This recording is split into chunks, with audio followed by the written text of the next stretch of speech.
নমস্কার বন্ধুরা, চৈতালি পাকশালায় তোমাদেরকে স্বাগত। আজকে আমি গাজর আলুর রেসিপি তোমাদের সাথে শেয়ার করব, যেটা আমি কম তেল মশলায় রান্নাটা করেছি। এই গরমে একটু হালকা পাতলা তরকারি যদি তোমরা খেতে চাও তাহলে এই রান্নাটা ট্রাই করতে পারো। আর গাজর তো এখন সারা বছরই কম বেশি পাওয়া যায়। তবে দেখে নাও বন্ধুরা, আমি এটা কিভাবে রান্নাটা করছি। এই দেখো, এখানে আমি গাজরগুলোকে লম্বা লম্বা করে কেটে নিয়েছি, আর আলুগুলোকেও আমি লম্বা লম্বা করে কেটে নিয়েছি। এবার কড়াই নিয়ে নিয়েছি। কড়াইটা গরম হলে এর মধ্যে আমি সর্ষের তেল দিয়ে দিলাম। খুব সামান্য তেলেই আমি রান্নাটা করব। দেখো, তেলটা একদম ভালো করে গরম হয়ে গেলে এবার গাজরগুলো আমি ছেড়ে দিচ্ছি। তারপরে আলুগুলো আমি ছেড়ে দেবো। এবার গাজর আর আলু আমি নাড়াচাড়া করে হালকা করে ভেজে নেব। খুব বেশি লালচে করে ভাজার দরকার নেই, হালকা করে ভাজলেই হবে।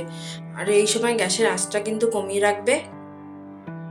এবার আমি এখানে হলুদ দিয়ে দিলাম, নুন দিয়ে দিলাম, হাফ চামচ মতন হলুদ, হাফ চামচ মতন নুন দিয়েছি। নুন হলুদ দিয়ে ভালো করে নাড়িয়ে চাড়িয়ে নেব। দেখো, আমার ভাজাটা মোটামুটি হয়েছে। এবার আমি এগুলো নামিয়ে নিচ্ছি। তোমরা বাড়িতে এটা রান্না করে খাবে, খেতে কিন্তু খুবই ভালো লাগে। সবসময় তো আমাদের তেল ঝাল মশলা খেতে ভালো লাগে না, তখন এই রেসিপিটা রান্না করতে পারো। দেখো, এবার দেখো কত সামান্য তেল। এর মধ্যে আমি জিরে ফোড়ন দিয়ে দিলাম হাফ চামচ মতন। জিরেটা ভাজা ভাজা হলে আমি একটা বড় সাইজের পেঁয়াজ কুচি করে কেটে নিয়েছি, ওই পেঁয়াজটা আমি এর মধ্যে দিয়ে দিচ্ছি। পেঁয়াজটা দিয়ে আমি ভালো করে পেঁয়াজটা ভেজে নেব। এবার এই টাইমে দেখো, আমি এখানে একটা টমেটো নিয়ে নিয়েছি, কিছুটা আদা আর কয়েকটা কাঁচা লঙ্কা নিয়ে নিয়েছি। নিয়ে এটাকে আমি পেস্ট করে নেব। এইদিকে পেঁয়াজটা ভাজা হচ্ছে, হোক। এই লালচে করে পেঁয়াজটাকে ভাজবো। দেখো, আমার পেঁয়াজটা ভাজা হয়ে গেছে। এবার যেটা আমি পেস্ট করতে নিয়েছিলাম ওটাও পেস্ট করা হয়ে গেছে। এর মধ্যে দিয়ে দিলাম, দিয়ে একটু ভালো করে নাড়িয়ে চাড়িয়ে নেব।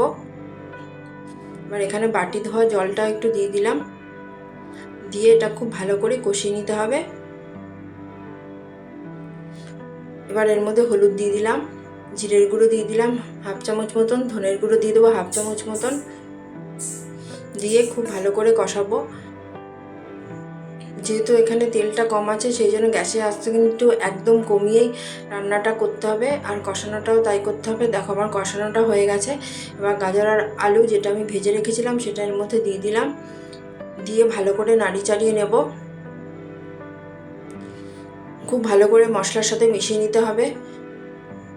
তোমাদের যদি আমার এই রেসিপিটা ভালো লাগে তোমরা লাইক করবে, শেয়ার করবে আর সাবস্ক্রাইব করে দেবে। এবার এখানে আমি জল দিয়ে দিলাম, 2 গ্লাস মতন জল দিয়ে দিয়েছি। যেহেতু এটা আমি ঝোল ঝোল রান্না করব, সেই জন্য একটু জলটা বেশি করে দিলাম। দিয়ে খুব ভালো করে নাড়িয়ে চাড়িয়ে নিয়ে এবার আমি এখানে কসুরি মেথি দিয়ে দেবো। এখানে 1 চামচ মতন কসুরি মেথি নিয়েছি, যেটা আমি হাতে ডলে এই ঝোলের মধ্যে দিয়ে দেবো। দিয়ে আবার একটু নাড়াচাড়া করে নেব। এই রান্নাটা কিন্তু হালকা পাতলা হলে কী হবে, খেতে কিন্তু খুব ভালো লাগে। তোমরাও বাড়িতে রান্না করে খেও। এবার দেখো, এখানে আমি নুন দিয়ে দিলাম পরিমাণ মতন। নুন দিয়ে ভালো করে একটু নাড়িয়ে চাড়িয়ে নেব।